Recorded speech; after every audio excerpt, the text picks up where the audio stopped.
அருணகிரிநாதர் ஒரு மிகச்சிறந்த முருக பக்தர், தலையாய முருக பக்தர் அப்படின்னு சொல்லணும். முருகனை தெரிந்து கொண்டவர்கள் எல்லோரும் அருணகிரிநாதரை பற்றியும் தெரிந்து கொள்ளணும்.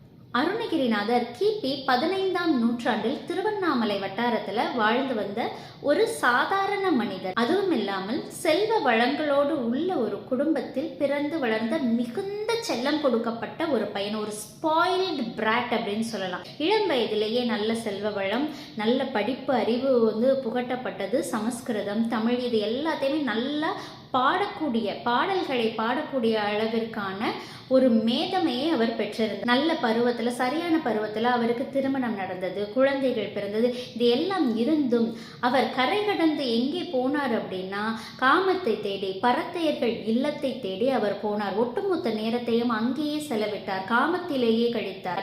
தன்னுடைய செல்வம் யாவையும் அவர்களிடத்திலே இழந்து போகிறார்.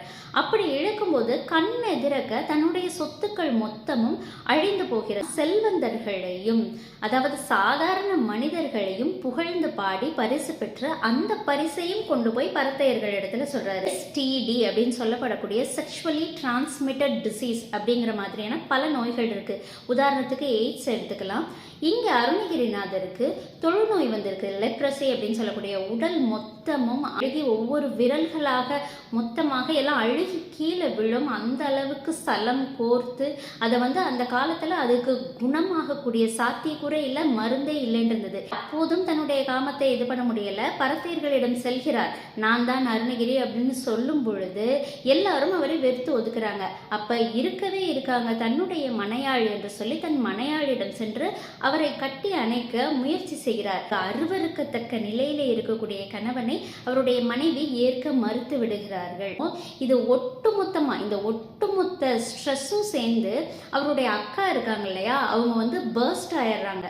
அவங்க ஒரு எமோஷனல் பீக்குக்கு போய் சொல்றாங்க, நீ இவ்வளவு கேவலமா உன் நிலைமை போயிடுச்சு, இப்பவும் எந்த சூழ்நிலையிலும் உன்னால் காமத்திலிருந்து வெளிவர முடியவில்லை, நான் உனக்கு அக்காவா போயிட்டேன், இல்லை அப்படின்னா உன்னோட தேவைகளை நானாவது தனிச்சிருப்பேன் அப்படிங்கிற அளவுக்கு அவங்க ரொம்ப உச்சக்கட்ட கோபத்துல போய் அவர்களை கடிந்து கொண்டார்கள். அப்பதான் உணர்றாரு அருணகிரிநாதர், நான் என்ன பண்ணிட்டு இருக்கேன், என்னுடைய தாய்க்கு சமமான என்னுடைய சகோதரி இப்படிப்பட்ட ஒரு கேள்வியை என்னை கேட்டு என்னை கடிந்து கொள்ளக்கூடிய இந்த நிலைமைக்கு நான் ஆளாகிவிட்டேன்.